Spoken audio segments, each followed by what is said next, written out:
په دنیا کې د پاکستان او افغانستان پاسپورت په 100م نمبر باندې دی او د څومره ملکونو ته په پری ویزه باندې تللی شي دا غیر لیست چې دی هغه جاری شوی دی په دې لیست کې د ټول نه کمزوری پاسپورت د کم ملک سره دی او د ټول نه طاقتور پاسپورت چې دی هغه د کم ملک سره دی نننۍ ویډیو چې دی هغه زموږ د دې په باره کې ده د هغې دپاره چې دی ویډیو به پوره ګورئ یو لایک شیر کمنټ چې دی ویډیو له به لازم ورکوئ نو تیر شوي کم 15 کاله چې دي په هغې کې په 1 نمبر باندې چې دی هغه جاپان و لکه په 1 نمبر باندې جاپان و باقي ملکونه چې دي په هغې پسې شاته خو اوس دې ځل چې دی په 1 نمبر باندې اوس هم جاپان دی خو د هغه سره نور ملکونه چې دي هغه هم په دې کې یو ځای شوي دي په هغې کې سره فرانس جرمني ایټلي سنګاپور سپین دا چې دي دا ورسره هم یو ځای شوي دي او دي 194 ملکونو ته چې دی په پری ویزه باندې تللی شي دغه شانتې په 2م نمبر چې دی فنلینډ جنوبي کوریا سویډن چې دی د په 2م نمبر باندې دي 193 ملکونو ته تللی شي دغه شانتې په 3م نمبر باندې چې دی استرالیا ډینمارک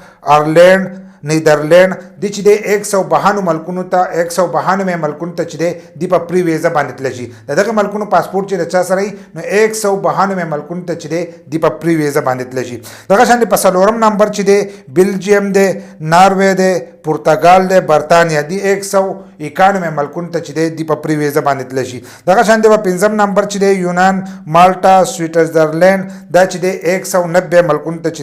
دی په پری ویزه باندې تللی شي دغه شان په 6م نمبر باندې چې دی هغه استرالیا ده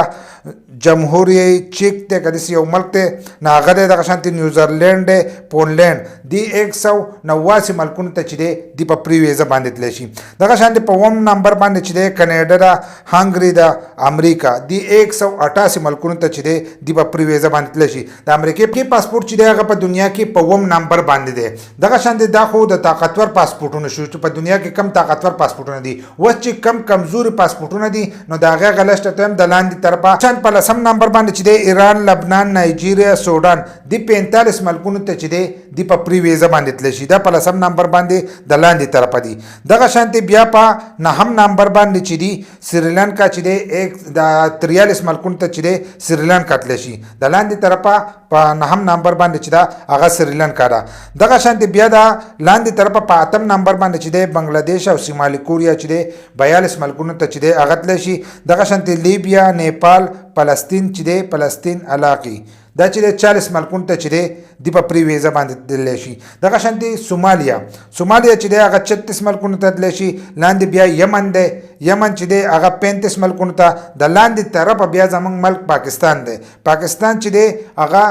34 ملکونو ته چې په پری ویزه باندې تللی شي د لاندې طرفه دا په 4م نمبر باندې دی لکه د لاندې طرفه چې حسابوي نو په 4م نمبر باندې دی راځي دنه بیا لاندې کمزوري ملکونه چې دي هغه عراق دی عراق چې دی هغه 31 ملکونو ته چې دی هغه په پری ویزه باندې تللی شي دغه شانتي بیا ورپسې چې دی شام دی هغه 29 ملکونو ته تللی شي دغه شانتي افغانستان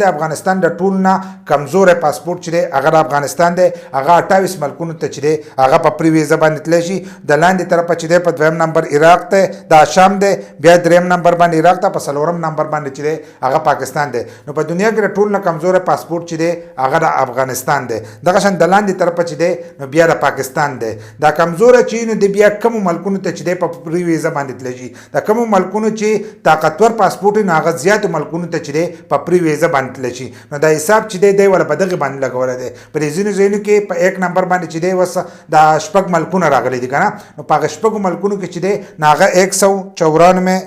194 ملکونو ته چې دی په پری ویزه باندې تللی شي نو دا ټول ملکونه چې دی بیا یو ځای شته لکه فرانس جرمني ایټلی جاپان سنګاپور سپین چې دی نو دا په 1 نمبر باندې دي نو په دې 1 نمبر کې چې دغه ملکونه دي نو دا 194 ملکونو ته تللی شي او په دنیا کې چې دی 227 ملکونه دي په 227 ملکونو کې چې دی 194 ملکونو ته دی په پری ویزه باندې تللی